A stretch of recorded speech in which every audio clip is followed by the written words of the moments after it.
चलिए, hello students, good morning. मैं Ashok sir आप सभी स्टूडेंट्स का अपने यूट्यूब चैनल में फिर से स्वागत करता हूँ। देखो, आज जैसे आपको पहला का वीडियो को देखा हुआ है कि हम आपको दो तीन चैप्टर्स का वीडियो पहले डाल चुके हैं। कॉम्प्लेक्स नंबर हो गया, बायनोमियल्स हो गया, ठीक है, और अब क्वाड इक्वेशंस हो गया। अब जो अगला क्रम में अगला टॉपिक है हम लोग का, वो है प्रोग्रेशंस। ठीक है, उसी क्रम में एक नेक्स्ट वीडियो को लेते हुए, नेक्स्ट सीरीज को लेते हुए चले, तो हम लोग का टॉपिक है प्रोग्रेशंस और सीक्वेंस। और स्टार्ट करते हुए चले। प्रोग्रेशन और सीक्वेंस कोई नया वर्ड नहीं है, आप पहले से इससे परिचित है। ठीक है, एक interesting topic, easy topic, scoring topic. Examination जो IIT मेंस का जो एग्जाम का में एक या दो क्वेश्चंस मेंस पे ये जरूर क्वेश्चन आता है, आसानी से ग्रिप किया जा सकता है। थोड़ा सा लेबर, थोड़ा सा मेहनत किया जाए तो ये टॉपिक बहुत ही आसानी से ग्रिप हो सकता है। और उसी क्रम में हम लोग टॉपिक शुरुआत करें प्रोग्रेशंस। प्रोग्रेशन का एक दूसरा नाम सीक्वेंस। ठीक है, अगर हम इसको डिफाइन करना चाहें तो प्रोग्रेशंस क्या है, तो हम इतने ही डिफाइन कर सकते हैं कि कलेक्शन ऑफ नंबर और आर्बिट्री कांस्टेंट्स। आर्बिट्री कांस्टेंट समझते हैं, पर वो कांस्टेंट जिसका value math bye math change हो सकता है, लेकिन एक पार्टिकुलर मैथ में उसका वैल्यू कांस्टेंट, जैसे ABC, अल्फा, बीटा, गामा, इस तरह का। तो कलेक्शन ऑफ नंबर और आर्बिट्री कांस्टेंट्स, ठीक है, कलेक्शन ऑफ नंबर और arbitrary constant which progresses with a definite rule, जो प्रोग्रेस करता है एक खास रूल के आधार पर, उसको हम लोग कह सकते हैं प्रोग्रेशंस। नंबर का कलेक्शन या आर्बिट्री कांस्टेंट का वैसा कलेक्शन जो एक खास रूल को फॉलो करता हुआ आगे बढ़े, दैट इज कॉल्ड प्रोग्रेशंस। जैसे ये देखो, 3 है, 5 है, ठीक है, 3, 5, 7, 9, ठीक है, ये नंबर का एक कलेक्शन है। क्या आप अगला टर्म बता सकते हैं? क्या इसका अगला टर्म बता सकते हैं? 3, 5, 7, 9, 11, 13, अगला टर्म बता सकते हैं? बिल्कुल बता सकते हैं। अगला टर्म क्या होगा? This is 15। क्यों बता पाए? क्योंकि आपको मालूम है क्या है, एक रूल फॉलो किया रहा है कि हर नंबर अपने प्रीवियस नंबर से 2 ज्यादा है। हर नंबर अपने प्रीवियस नंबर से 2 ज्यादा है, सो वैल्यू क्या हो गया? 15। इसी तरह से अड़ेगा, अगर हम लोग ये बोले 5 है, 10 है, 20 है, 40 है, 80 है, 160 है, पता है अगला टर्म क्या होगा? तो अगला टर्म हो गया 320। क्यों बोल पाए? क्योंकि हर टर्म्स अपने से 2 ज्यादा है। अड़ेगा, कोई भी ऐसा रूल, कोई भी ऐसा रूल जैसे 1/5, 1/8, 1/11, 1/14, 1/70, बताइए अगला नंबर क्या होगा? कुछ तो रूल फॉलो हो जाए तो आप बता सकते हैं, नहीं रूल फॉलो तो नहीं कर सकते। क्या बता सकते हैं? बिल्कुल बता सकते हैं। इसमें खासियत क्या है कि डिनोमिनेटर में 3 जुट रहा है, तो हम लोग भी अगला जोड़ के बोल सकते हैं 1/20। अगर हम बोले कि बताओ ये क्या है, 1, 4, 9, 16, ठीक है, 25, 36, अगला क्या होगा? कोई भी स्टूडेंट आराम से बोल सकता है। पकड़ने की कोशिश कर, क्या डिफरेंस सेम है? नहीं। क्या डबल ट्रिपल हो रहा है? नहीं। कुछ तो रूल फॉलो हो रहा होगा। अगर रूल फॉलो होगा तो बता पाएंगे, नहीं तो नहीं। क्या आप बता सकते? हाँ बिल्कुल सही, आपका जवाब सही। यहाँ पर ये कितना है? 49। So result 49। क्या क्रम था कि 1 का स्क्वायर है, 2 का स्क्वायर है। अच्छा, ये ट्रेंड्स था, तो एक ट्रेंड्स को पकड़े और आराम से बोल सकते हैं 49। लेकिन अगर हम यही नंबर ये दे दें, 5 है, 11 है, 13 है, 25 है, 29 है, ठीक है, 39 है, बताओ अगला नंबर क्या होगा? हम क्या कोई भी नहीं बता सकते, आप क्या कोई नहीं बता सकते, हम जो लिख रहे सोच बता ही नहीं सकते, कुछ सोच के लिख भी नहीं किया। आर्बिट्री कलेक्शन, तो ये एक प्रोग्रेशन नहीं है। ये प्रोग्रेशन हो सकता है, प्रोग्रेशन का हजारों करोड़ों रूल हो सकता है। ठीक है, बस प्रोग्रेशन का हजारों करोड़ों रूल हो सकता है, उनमें से ये आपका प्रोग्रेशन नंबर का आर्बिट्री कांस्टेंट का। आर्बिट्री कांस्टेंट अल्फा बीटा, जैसे ये भी, ये देखो ए है, ए बी है, ए बी स्क्वायर है, ए बी क्यूब है, ए बी 4 है। इसमें आर्बिट्री कांस्टेंट कोई बता सकता है कि ए बी 5 ही होगा। तो वैसा कलेक्शन जो एक खास रूल को फॉलो करे, that is called progression. Number या आर्बिट्री कांस्टेंट का वैसा collection which progresses with a definite rule, जो प्रोग्रेस करता है खास रूल के आधार पर, उसी को कह सकते हैं प्रोग्रेशन। ठीक है, तो ये आपका प्रोग्रेशन। नंबर या आर्बिट्री कांस्टेंट का वैसा कलेक्शन जो एक खास रूल को फॉलो करेगा, वो प्रोग्रेशन। अब रूल बहुत हो सकता है, हजारों करोड़ों के रूल भी हो सकता है। जैसे एक क्वेश्चन देखो, क्या बोला, क्या बोला कि the first three term of any sequence, किसी सीक्वेंस का पहला 3 term, The first three term of any sequence are 3, 3, 0, 3, 3 and 6, 0, 3, 3 ऐसा. The first three term of any sequence are इस प्रकार से. ठीक बात, किस सीक्वेंस का पहला 3 टर्म दिया हुआ है.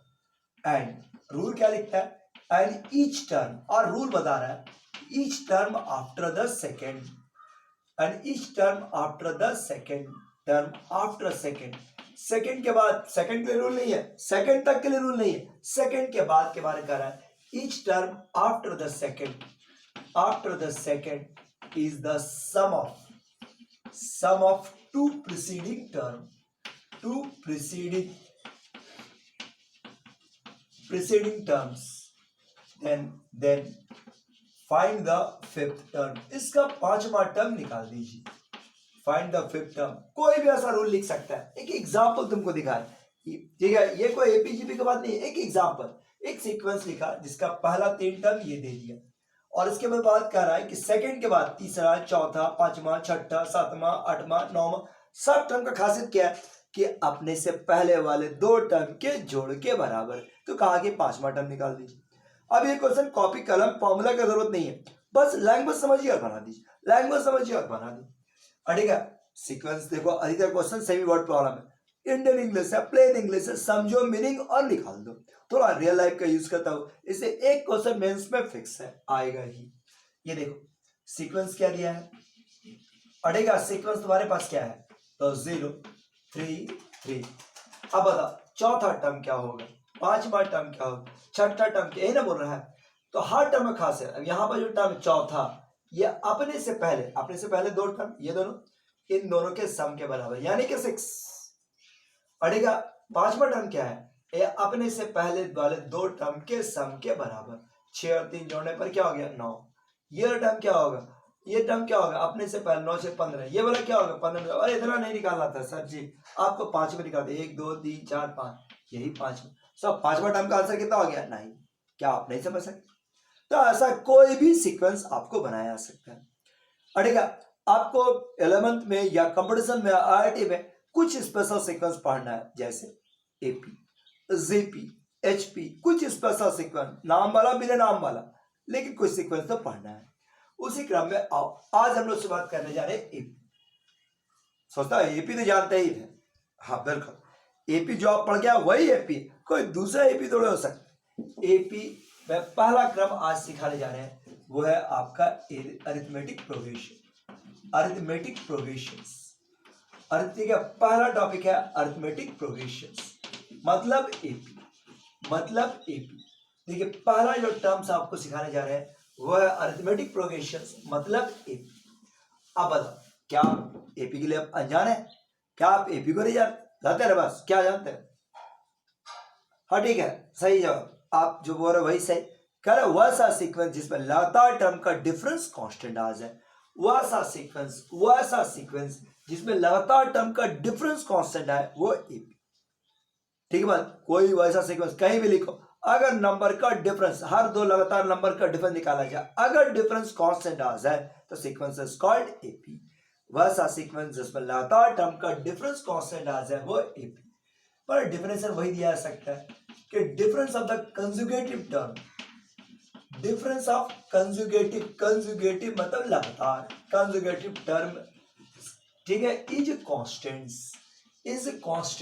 वो कांस्टेंट रहेगा, चाहे वो पॉजिटिव कांस्टेंट हो, नेगेटिव कांस्टेंट हो, ठीक है, लेकिन कांस्टेंट रहेगा. Constant is called is constants. ठीक है. और अगर मैथ के भाषा में बोले तो ऐसा, कोई भी टर्म और उसके पिछले टर्म का डिफरेंस निकाला जाए, tn और tn माइनस 1, तो दैट इज कांस्टेंट्स. कांस्टेंट का मतलब free from N, free from N, N से फ्री होगा.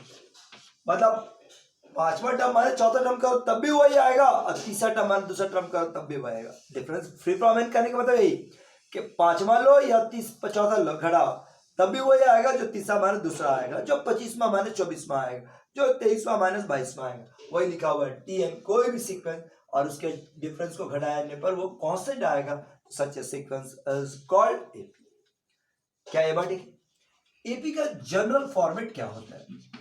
अड़ेगा कोई भी एपी का जनरल फॉर्मेट, कोई भी एपी दिया हुआ है उसका जनरल फॉर्मेट अगर हम लोग बात करें, ठीक है। तो जनरल फॉर्मेट आपका क्या होगा, तो this is a plus D, मतलब ये सीक्वेंस का जनरल फॉर्मेट है कि सीक्वेंस कैसा बढ़ता है, ये इसी तरह का कि हर टर्म अपने से पिछले वाले टर्म से डी ज्यादा है, हर टर्म अपने पिछले टर्म से डी ज्यादा है, सच ए सीक्वेंस इज कॉल्ड एपी।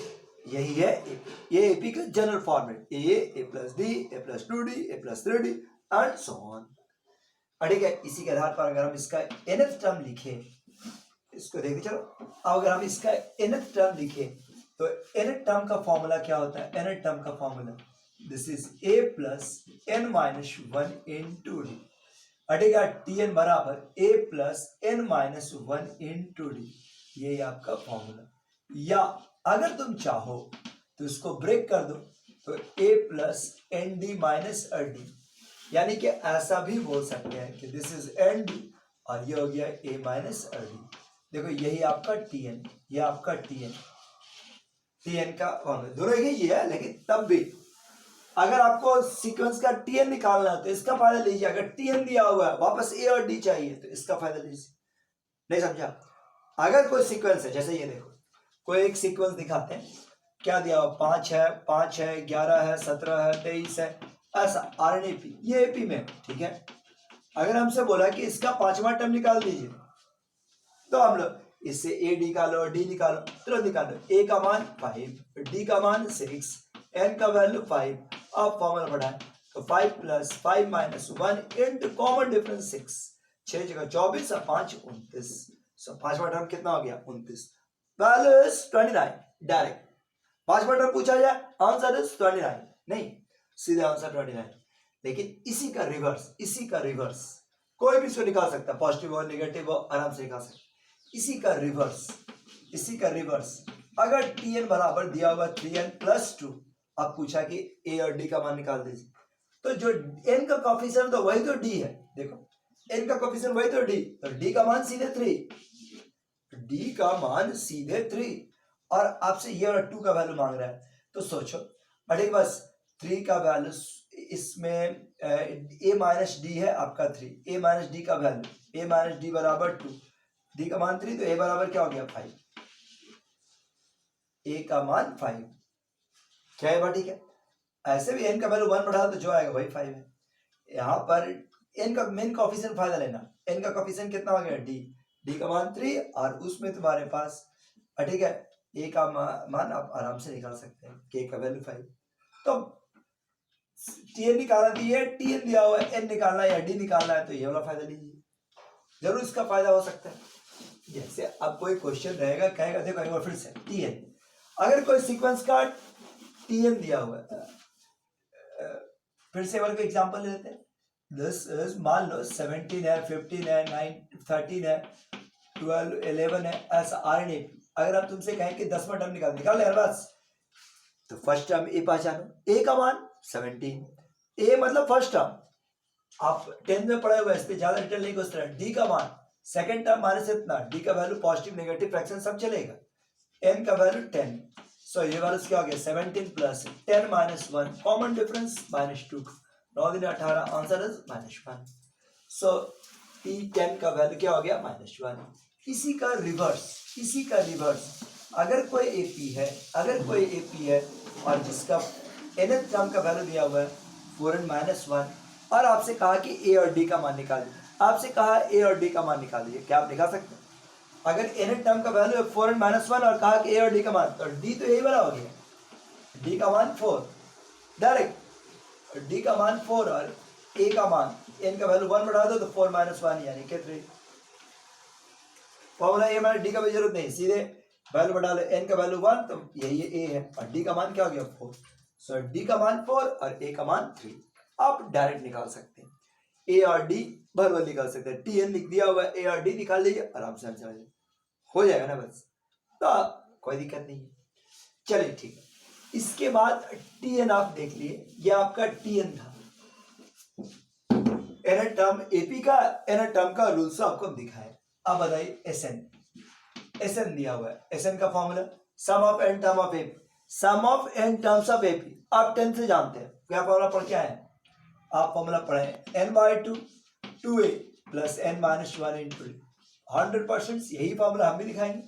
या एक और फॉर्मूला पढ़े n/2 a plus tn, a plus last term जो बोलो, यह फॉर्मूला। केवल आपको हम अब कह रहे हैं कि इसको थोड़ा सा तोड़ दो, ब्रैकेट तोड़ दो, तो क्या होगा n/2 इंटू 2a, और ये वाला वैल्यूज क्या हो गया, this is n-1/2 into d, 2 cancel, यानी कि 2n देख लो, सॉरी ए काट दिया, 2 काटने से बने na, और इसको खोलो तो n²/2d और n/2d, ठीक, बस n यहां भी है, n यहां भी है, तो n² और d/2 देख लीजिए, n common, a minus d/2 पड़ेगा, n² d/2 और n, मतलब केवल करे कि आप इसको भी याद करो, अरे वही क्यों बना है, हमको दूसरी चीज करनी, लेकिन क्या हुआ ना, रिवर्स क्वेश्चन में यूज करने में फायदा होता है। रिवर्स मतलब एसएन दिया हुआ है तो आराम से आप टीएन निकाल सकते हैं इस फॉर्मूला से, कि नहीं, कंपेयर करेंगे, n² कंपेयर ही d/2 है, n² कोफिशिएंट ही d/2 है, और n का कोफिशिएंट a माइनस d/2 है, और इसको बढ़ाएंगे आंसर निकल जाएगा, a का कोफिशिएंट a माइनस d/2 और आंसर निकल जाएगा। एसएन दिया हुआ है तो आप a और d का मान प्रॉपरली निकाल सकते हैं। और कुछ क्वेश्चन प्रैक्टिस करें, इसी रैप पर दिखाते हैं। जैसे मान लो एक एपी का सम है, एक एपी का सम का वैल्यू दिया हुआ है, सम बना, आपसे कहा जाए 5 है, 8 है, 11 है, 14 है, अड़ेगा 17 है, ऐसा ऐसा 20 टर्म का सम निकालिए। तो ये कौन सा बड़ा बात, हाँ सही में बड़ा बात नहीं, ये तो आप 10th में बनाए थे, नहीं, ए मालूम, डी मालूम, एन निकाले और आंसर निकाल दिए, प्रॉपरली सही भी है। आप बता, ऐसा नहीं कि मेरे पास कोई जादू चढ़ी नहीं है, हम भी वही बोलेंगे, इसमें हमको कुछ नहीं बोलना है। ए का मान 5, डी का मान 8 - 5 3, और एन का वैल्यू 20, एन का वैल्यू 20। सो आराम से आप प्रॉपरली इसको डिस्कस कर सकते हैं। ए का वैल्यू 5, डी का मान 3, एन का वैल्यू 20, तो आप सम ऑफ 20 टर्म निकाल सकते हैं, बिल्कुल निकाल सकते हैं। 20/2, 2 × 5, ये हो गया 20 - 1, कॉमन डिफरेंस 3 का। सो ये वैल्यू कितना हो जाएगा, सो देखो कितना हो गया, दिस इज 10, ये हो गया 10, 19 - 3 57, 67, यानी कि 670। हाँ तो और मेरे पास भी कोई अलग सा रूल तो है, सीधा क्वेश्चन है, सम का फॉर्मूला, कोई दिक्कत, तो आप भी जानते थे, ऐसा क्वेश्चन बना देगा ना, ऐसा क्वेश्चन आराम से बन सकता है। लो एक और इसको बनाते हैं, एक एपी है, ठीक है, बस एक एपी का दिया हुआ है, एपी का बात करते हुए जैसे ये देखो 15 है, 12 है, 9 है, 6 है, ऐसा, ठीक है, ये एपी का मान लो कहा कि 12 टर्म का सम निकाल लीजिए, तो क्या आपको मेरे हेल्प का जरूरत, हम केवल फॉर्मूला को हाईलाइट करें, अभी क्वेश्चन धीरे धीरे स्टार्ट करते हुए चलेंगे। क्या आप इसका सम निकाल सकते हैं, बिल्कुल। ए का मान 15, डी का मान 12 - 15 - 3, होगा कि नहीं होगा, बिल्कुल नहीं होगा। डी का वैल्यू पॉजिटिव, नेगेटिव, फ्रैक्शन सब कुछ अलाउड है, सो डी का वैल्यू -3, एन का वैल्यू 12, और अब सम का फॉर्मूला, तो 12/2 2a, 2 × 15, और 12 - 1, कॉमन डिफरेंस कितना का है, -3, कॉमन डिफरेंस -3, और अब आप इसको यूज कर सकते हैं, दिस इज 6, दिस इज 30, -33, सो -3, -18, सम भी कहीं निगेटिव आता है, क्यों नहीं आ सकता, टर्म में निगेटिव होगा, टर्म निगेटिव, मतलब ये चूंकि डिक्रीजिंग है पी ना, डिक्रीज समझता है, वैल्यू घट रहा है, कुछ टर्म के बाद ये निगेटिव हो गया, इसी कारण पॉजिटिव और नेगेटिव टर्म का फाइनल सम मिलाकर एक निगेटिव आया होगा, सो वैल्यू इज -18, और ये आपका आंसर, ठीक है। कुछ क्वेश्चन जब बनाएंगे तो फिर दिखाते चलेंगे, अभी आगे बढ़ते चले, ठीक है। अब ये कुछ क्वेश्चंस है, वो देखो, अब इसी का, अब वो जो एक नया वाला फॉर्मूला दिखाते हैं, नया वाला, उसका यूज करते हुए क्वेश्चन दिखाते हैं, उस पर बेस्ट एक दो क्वेश्चन देख, जैसे मान लो कोई क्वेश्चन एसएन दिया हुआ है, रिवर्स, वो रिवर्स में ही फायदा है, क्या बोला कि if SN is equal to, if a sum of n term of AP, if sum of n terms of AP is given by, इस प्रकार से दिया सकता है, sum of n बराबर 5n² + 2n ठीक है, sum of N term of AP is given by इतना, find A and common difference निकाल दीजिए, ए एंड कॉमन डिफरेंस निकाल दीजिए। प्रोसेस क्या होगा, find first term and common difference, process क्या होना चाहिए। तो अब मेरा वो सेकंड वाला फॉर्मूला है, एस एन का जो फॉर्मूला लिखे थे, तो इसका तुरंत कंपेयर करो, मन में रफ में शो करो, जैसे भी कंपेयरिंग इट विद, अभी एक फॉर्मूला लिखे थे एस एन बराबर ये हो गया N square D by two plus N into A minus D by two, इसके साथ कंपेयर करो तो बताओ डी बाई टू का वैल्यू 5 और A minus D by two का वैल्यू बराबर 2। क्या आप इससे ए और डी निकाल सकते, कोई भी निकाल सकता है। डी का वैल्यू 10 और ए का वैल्यू ये आपका 5 है, तो ए बराबर क्या हो गया 7। डी का वैल्यू 10 और ए का वैल्यू 7, डी का वैल्यू 10 और ए का वैल्यू 7, कितना भर बजा। अगर ये लाइन नहीं याद रहे तो हम एस एन माइनस 1 से टी एन निकालेंगे, टी एन से जाके निकालेंगे और डायरेक्ट कंपेयर किया और आंसर निकल जाता है, डायरेक्ट कंपेयर किया और आंसर निकल जा सकता है। सो आपका ये फायदेमंद है कि नहीं। जैसे अब फिर से लो एक क्वेश्चन फिर से देख लो, S N if T N S N बराबर 3/2n स्क्वायर अब प्लस 5/2n, और आपसे कह रहा है, आपसे ये कहा जाए कि फाइंड द फोर्थ टर्म, इस एपी का चौथा टर्म निकालिए। फाइंड द फोर्थ टर्म, चौथा टर्म निकालने के लिए फॉर्मूला क्या हो, T4 बराबर a प्लस 3d, मतलब ए और डी तो चाहिए ही सही, ए और डी तो आपको चाहिए ही सही। क्या आप ए और डी निकाल सकते, फिर से वही कंपेयर करो तो बताओ ये वाला क्या होता है डी बाई टू और ये वाला क्या होता है ए माइनस डी बाई टू। अब बताओ डी बाई टू बराबर 3/2, तो डी का मान 3 और ये वाला वैल्यू क्या हो गया ए माइनस 3/2 बराबर 5/2, ए माइनस 3/2 बराबर 5/2। तो क्या आप डी का मान निकाल सकते हैं, क्या आप ए का मान निकाल सकते हैं। सो ए का वैल्यू 4 और डी का वैल्यू 3, फिर जो बोलेगा वो निकाल। T4 बराबर a प्लस 3d, 4 और 3 9, 9 4 13। So answer is 13। ये मालूम, मतलब जो भी पूछा गया आराम से निकाल सकते हैं।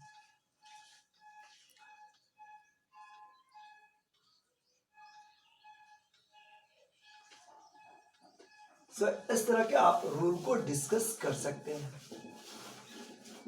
अब आइए आगे बढ़ते हुए कोई एक ठीक है, फर्स्ट से नेक्स्ट क्वेश्चन देखते हैं। पर इस तरह की चीज को आप ध्यान रखो, इस तरह का टॉपिक को आप ध्यान रखो। फिर हम लोग क्या पढ़ते हैं, प्रॉपर्टीज ऑफ एपी, एपी का कुछ प्रॉपर्टीज। ठीक है, एपी चेक किया 3 टर्म्स, टर्म्स ऑफ एपी,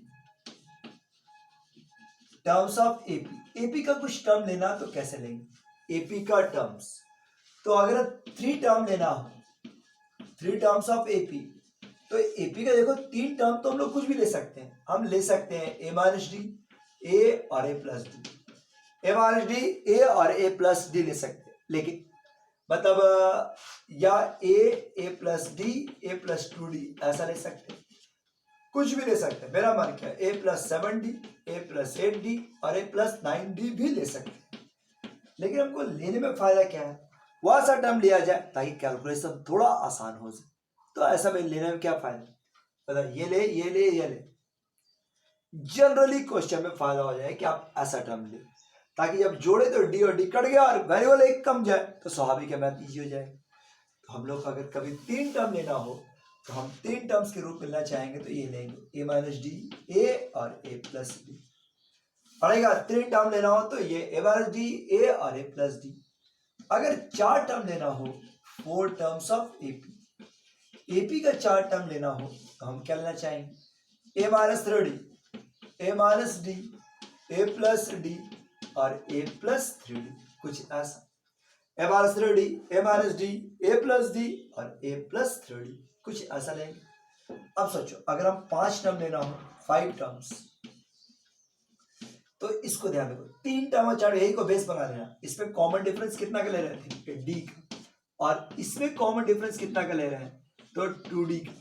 मतलब ऑड वाला में डी लेना और इवन वाला में 3d लेना, कोई रूल नहीं है, फायदा है, कैलकुलेशन इजी पड़ जाता है। इसको ध्यान रखना।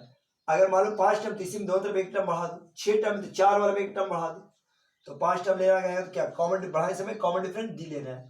तो पहले ये 3 तो लिख लो, अब कॉमन डिफरेंस डी से बढ़ाते निकल जाओ, a प्लस 2d और ये हो गया a माइनस 2d। 6 टर्म अगर हम लें, 6 टर्म लेंगे तो हम क्या लेंगे, a minus 3d, a minus d, a plus d और a प्लस 3d, ये तो 4 टर्म ले लिए। अब एक एक टर्म दोनों तरफ से बढ़ा दो, सो a कॉमन बढ़ा समय 2d का लेना होगा, a प्लस 5d और this is a minus 5d। लो यही आपका होगा सीक्वेंस है और आराम से लेते हुए बढ़ जाएंगे। सो इन टर्म्स ऑफ AP और देन प्रोसेस क्या है बाटी की। अब इसी से लेके चलो तो क्या थोड़ा आसान पड़ जाएगा। जैसे एक क्वेश्चन देखो पड़ेगा टर्म्स ऑफ AP, जैसे आप क्या बोलेगा कि 3 टर्म्स आर इन AP, ठीक है, या ऐसा क्वेश्चन पूछता है कि डिवाइड 12 इंटू 3 पार्ट्स, 3 पार्ट्स में बांटिए, 3 parts which are in AP, जो AP में होना चाहिए, which are in AP, divide 12 into 3 part, 12 को 3 भाग में बांटिए जो AP में होना चाहिए, ठीक है। Such that sum of their square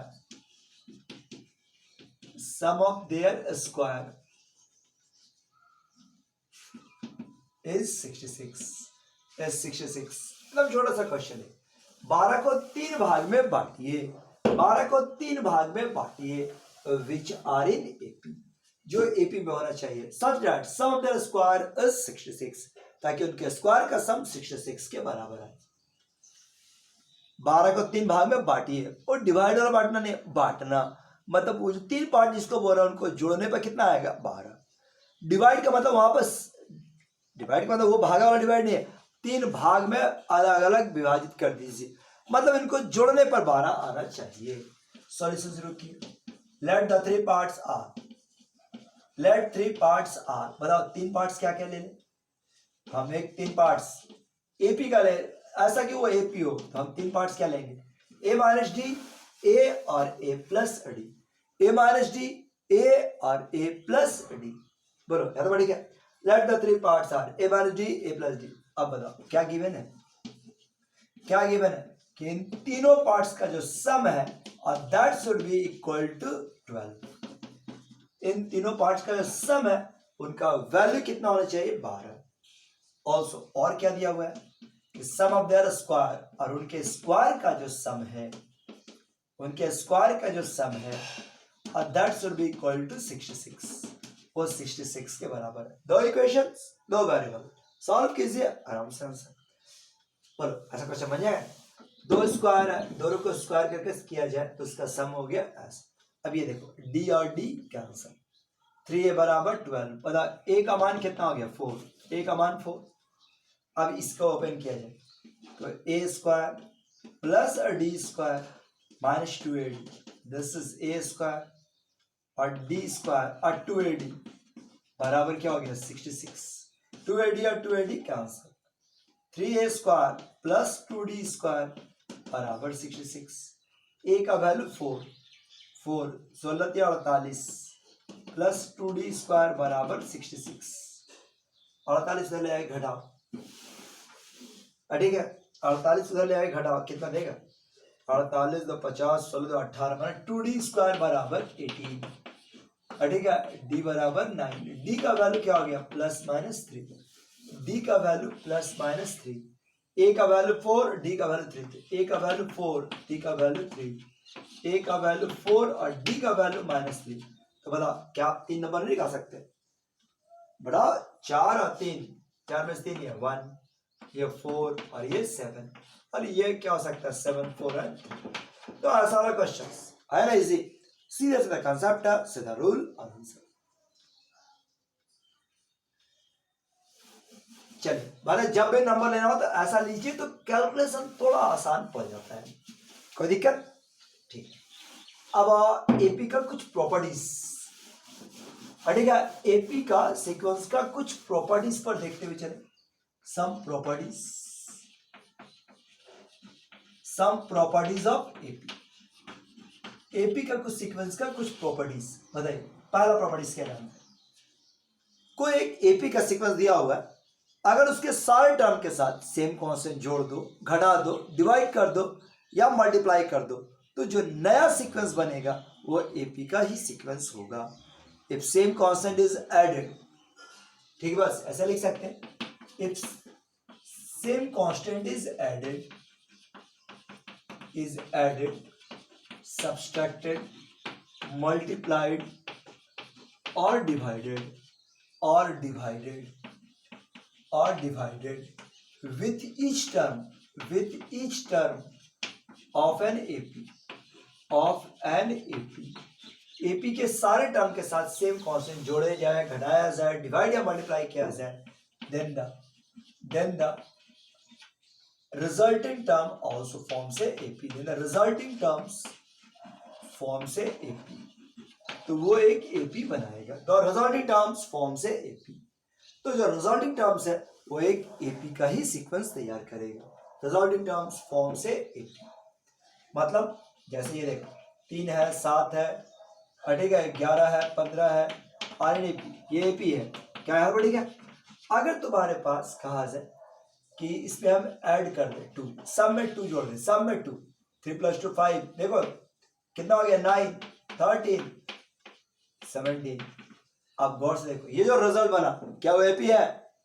AP है, बिल्कुल है। ये देख सकते हैं अभी भी डिफरेंस 4 डिफरेंस अलग भी हो जाए कोई दिक्कत नहीं, डिफरेंस सेम होना जरूरी। सो एपी है। अगर हम इसी में मल्टीप्लाई बाय 3 या -3, मल्टीप्लाई बाय -3 करें तो 3 × 9, -21, -33, -45 ऐसा आ गया। नहीं, अब चेक करते हैं डिफरेंस -12 का, इस पर डिफरेंस -12 का, अरे इसमें भी सेम आ गया -12। So the resultant terms also form से एपी, ये एपी ही रहेगा। क्या याद बढ़ेगा? चलिए अब आगे, ये इसका प्रॉपर्टीज है। अब इसी पर बेस्ट एक क्वेश्चन तुमको दिखाते हैं, देखो कैसा क्वेश्चन होता है इस पर। पढ़ेगा जैसा ये देखो 1/BC, 1/CA, 1/AB, RNAP, नहीं ये AP में दिया हुआ है, RNAP कहता prove that ABC are in AP, ये AP में होगा। Prove that ABC are in AP, पढ़ेगा ABC AP में होगा। अब कुछ भी जोड़ सकते हैं, घटा सकते हैं, डिवाइड या मल्टीप्लाई कर सकते हैं, ये आपका सेंस आपको यूज करना होगा। अड़ेगा आप कोई भी सीक्वेंस को जोड़ सकते हैं, घटा सकते हैं, डिवाइड कर सकते हैं या मल्टीप्लाई कर सकते हैं। तो आपको ध्यान देना कि इसमें हम क्या जोड़े, घटाएं, डिवाइड या मल्टीप्लाई करें कि सीक्वेंस एपी का एपी रहे, सीक्वेंस एपी का एपी रहे। क्या है बात? ठीक है। तो आप देख रहे हैं अगर हम इसमें मल्टीप्लाई कर दें, मल्टीप्लाई बाई एबीसी, अगर हम इसको एबीसी से मल्टीप्लाई कर दें सभी को, अब एबीसी क्यों करेंगे इसका कोई रूल नहीं, वो तो अपना एक्सपीरियंस देखना होगा। 1/B ये एबीसी, 1/CA ये हो गया एबीसी, 1/AB और ये हो गया ABC, are in AP, BC से बीसी, सीए से सीए और ये हो गया एबी से AB. So this is ABC are in AP. So ये वाला भी एपी में होगा। So ABC are in AP proof, so ABC are in AP proof, यही एपी का प्रॉपर्टीज है। आप कोई भी चीज जोड़ सकते हैं, क्या जोड़िएगा ये आप डिपेंड करता है। एक और सवाल देखो, इसी पर डिपेंड करता है। जैसे मान लो ऐसा क्वेश्चन है, B plus C minus A by A, C plus A minus B, C plus A minus B by B और A plus B minus C by C are in AP, ये AP में है। तो ये proof करके लाना है कि 1/A, 1/B और 1/C आर इन एपी। आप कुछ भी जोड़ सकते हैं, कुछ भी घटा सकते हैं, कुछ भी डिवाइड या मल्टीप्लाई कर सकते हैं। तो आर इन एपी हम लोग को प्रूफ करके लाना है। क्या यार ठीक है? आर इन एपी ये हम लोग को प्रूफ करना, मतलब क्या प्रोसेस होगा, क्या प्रोसेस होगा। तो हम सिंपल सा बात है, मतलब आप इसमें सोचो ऐसा क्या जोड़े, मतलब शतरंज खेल के समान कि हम ऐसा क्या चाल चले कि अगला वाला फंस जाए। उससे सोचो इसमें हम ऐसा क्या जोड़े, क्या घटाए, क्या डिवाइड और क्या मल्टीप्लाई करें कि फायदा हो जाए। तो हम इसमें अगर हम ऐड कर दें, ऐड टू, अब ऐड टू, अब इसमें अगर हम 2 जोड़ दें तो मेरा फायदा हो सकता है b plus C minus A by A plus 2 और c plus A minus B by B plus 2 और a plus B minus C by C plus 2 are in A P. हम लोग जानते कोई भी चीज जोड़ेंगे तो एपी का एपी रहेगा। अगर हम ये जोड़ दें तो b plus C minus A plus 2a by A, c plus A minus B by 2b by B, this is a plus B minus C plus 2c by C are in AP, ये AP रहेगा। अब आप इसको जोड़ सकते हैं, देखो क्या आया, a plus B plus C by A, this is c plus A plus B plus C by B और a plus B plus C by C are in AP, ये एपी में है। अब समझो, अभी मैं टारगेट नहीं पहुंचा, क्या करना चाहिए? अगर हम देख रहे हैं कि इसमें a प्लस बी प्लस सी सभी में कॉमन है, क्या घटा दे? घटे कैसे जी? न्यूमरेटर में नहीं घट सकता, डर में इसी से डिवाइड कर दे, divide by a plus B plus C. जैसे आप इससे डिवाइड करोगे तो क्या बचेगा? 1 by A, 1 by B, 1 by C are in A, और ये आपका रिजल्ट। ठीक है, फिर कभी क्वेश्चन दिखाएंगे, लेकिन अभी क्वेश्चन से ले चलें। अब आओ प्रॉपर्टी नंबर सेकंड, अड़ेगा property number second. Second properties क्या दिखा रहे थे, ये देखो, किसी भी एपी में एक खासियत क्या होता है, किसी भी एपी में खासियत क्या है कि दोनों छोर से बराबर दूरी पे जो टर्म्स होंगे उनका सम कॉन्स्टेंट्स। अड़ेगा प्रॉपर्टीज क्या है कि sum of the term equidistant from both end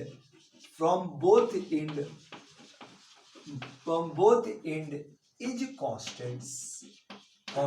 मतलब वैसे मैं कोई भी खासियत देख लो, जैसे ये दैट इज क्या मतलब, ये देखो, if a1 a2 a3 an r in a b, मतलब 2-3 टर्म लास्ट में ले लेते हैं, a3 a4, ये आपका n-2 an-1 an r in ap।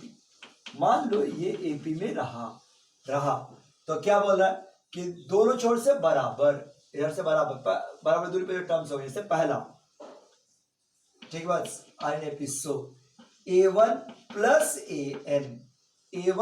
Plus an और दोनों छोर से बराबर। दूसरा a2 और an-1, a3 an-2, ऐसा जितना भी पेयर बन सकता है सम, उनका सम कैसा होगा? कॉन्स्टेंट्स, उनका सम कॉन्स्टेंट्स।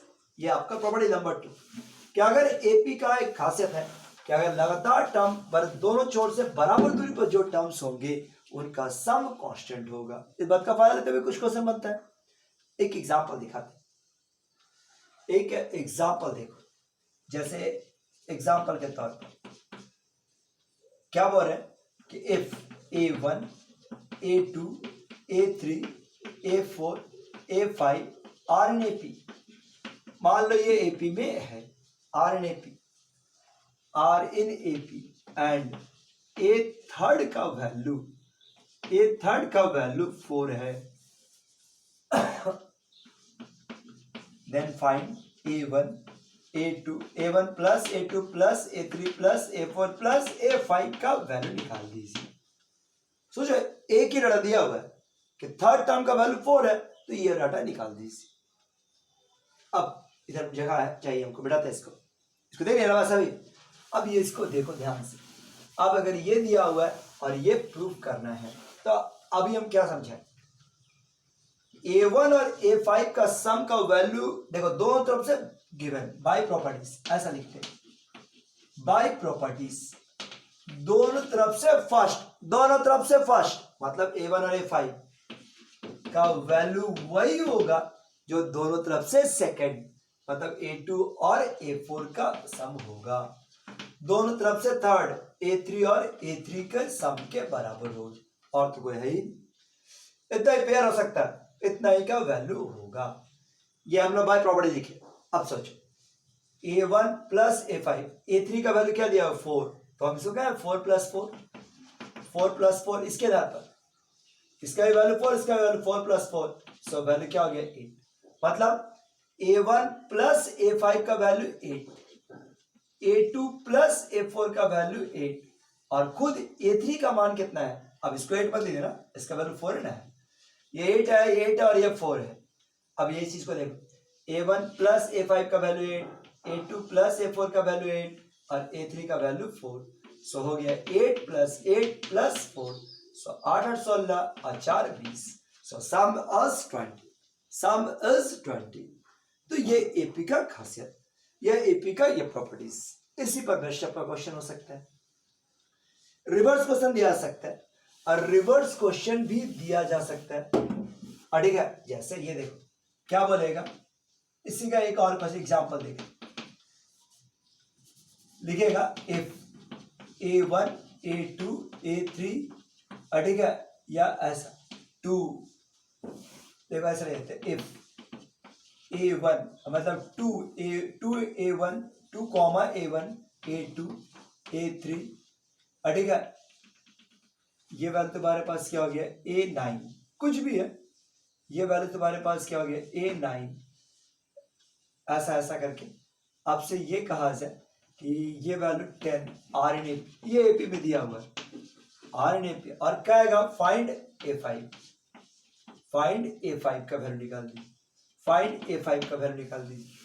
अब बताओ, अभी आप सीखे by properties, by properties, by properties, by properties क्या आप बोल सकते हैं, प्रॉपर्टीज से आधार पर बोल सकते हैं कि 2 प्लस 10 का वही वैल्यू होगा जो a1 प्लस a9 का होगा, जो a2 प्लस a7 8 का होगा, a3 प्लस a7 का होगा, a4 प्लस a6 का होगा, और a5 प्लस a5 का होगा। इसी बात का फाइल, ये काम का है मेरे लिए, ये काम का है, a5 निकालना है, सो 12 बराबर 2a5, सो आप a5 का वैल्यू क्या निकाल सकते हैं 6, आंसर इज दिस वन।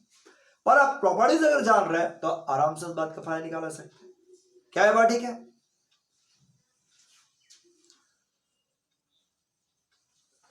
अब हम देखो, अब इसी पर बेस्ट क्वेश्चंस पे आता है, अब आगे बढ़ो, और ये प्रॉपर्टीज तो आप सभी जानते ही हैं, थर्ड किसी भी एपी में लगातार टर्म का डिफरेंस कांस्टेंट होता है, ये तो डेफिनेशन है लेकिन तब भी ध्यान नहीं रहता हम लोग को। हमारा प्रॉपर्टी नंबर थर्ड कि if a1 a2 a3 a4 are in AP, ये एपी में है are in AP, then a2 minus a1 बराबर a3 माइनस a2 बराबर, और आप जब चाहे इसका यूज कर सकते हैं a4 minus a3 dot dot dot dot an और an माइनस 1 और that should be equal to d।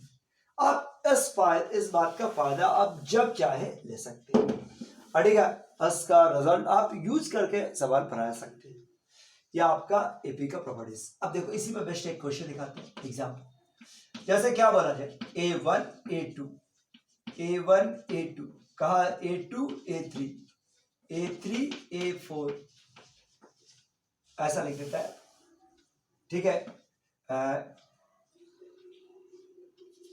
देखो ये लिखा हुआ है, ये तो हम तुमको हिंट कर ही दी, अब यह हुआ है कि if a1 a2 are AP then prove that, ये प्रूफ कर नहीं देगा a1 a2 a2 a3 a3 a4 an और an माइनस 1 an बराबर n माइनस 1 a1 और an, ये लेसन हम लोग को प्रूफ करना है। देखिए सर a1 a2 a3 और AP, तो ये लेसन प्रूफ करना है। हम LHS के साथ शुरू किए, a1 a2 आगे बताएंगे। देखो ये मेथड ऑफ डिफरेंस है एक तरह का, कभी भी डेनोमिनेटर का कोई सम नहीं है, डेनोमिनेटर में जो टर्म्स मौजूद है उसका कोई सम का फॉर्मूला है ही नहीं, आज नहीं कभी नहीं। तो ऐसा सीरीज समझने का तरीका है मेथड ऑफ डिफरेंस। जब भी कभी ऐसा सीरीज आ जाए तो उसको संभालने का एक ही तरीका है मेथड ऑफ डिफरेंस, कि हर टर्म को आप दो लगातार टर्म के डिफरेंस के रूप में शो कर दें, और तभी यह बनाया जा सकता है। ठीक बस अब इसको क्या है तो हम इसको समान तरीका तो हम डी से गुना डी से डिवाइड, डी से गुना और डी से डिवाइड ऐसा लेके मैं बढ़ा दूं, डी से डिवाइड और डी से मल्टीप्लाई। अब डी से क्यों की, अब इसका पावर देखो तो अदर में कमाल इसका, this is D a1 a1 a2 a2 a3। Target यही है कि मतलब डिफरेंस के रूप में आ जाए, a3 a4 सब में डी डी गुना करके ले गए और ये हो गया डी an माइनस 1 और an। अब इस डी को देखो, अब आप डी को लिख सकते हैं a1 और a2 के टर्म में a2 माइनस a1, इसको आप लिख सकते हैं a3 माइनस a2, a2 और a3, इसको आप लिख सकते हैं a4 माइनस a3, a3 और a4, और इसको आप लिख सकते हैं an और an माइनस 1 और an माइनस 1 और an माइनस 1 और an। देखो यही इसका डिफरेंस है। अब इसको अगर तुम बांट दो, देखो बेटा दी जगह चाहिए, अब इसको अगर हम बांट दें तो क्या होगा, 1 by D a2 divide by a1 a2, a2 divide by a1 a2 minus a1 divide by a1 a2 plus a3 divide by a2 a3 minus a2 divide by a2 a3 plus a4 divide by a3 a4, और ये हो गया a3 divide by a3 a4 and so on. अब a2 से a2 cancel, a1 से a1 cancel, बताओ क्या क्या बचे, 1 by D, so 1 by a1 minus 1 by a2 plus 1 by a2 minus 1 by a3, 1 by a4 minus 1 by a3, 1 by a3 minus 1 by a4 dot dot dot 1 by an minus 1 और 1 by an। लो ये AP का कुछ terms है, कुछ properties है, कुछ rule है, इसको लेकर इसको ये कैंसिल, ये वाला इसके साथ कैंसिल, ये वाला यहाँ कैंसिल, ये वाला यहाँ कैंसिल, सो अब बच क्या गया 1 बाई डी, 1 बाई a1 और 1 by an, so 1 by D. अगर हम एलसीएम ले लेते हैं a2 माइनस a1 an और a1, अब बताए 1 बाई डी इसका फॉर्मूला an को लिख सकते हैं ना a1 plus n minus 1 into D, और ये हो गया a1 और ये हो गया an और a1 और a1 कैंसिल, d से d कैंसिल, सो d का झंझट भी खत्म हो गया और ये लेसन आपका ये प्रूफ हो गया। ठीक है बस, तो ये कुछ प्रॉपर्टीज है, कुछ रूल है जिसके आधार पर आपको क्वेश्चन दिखाए।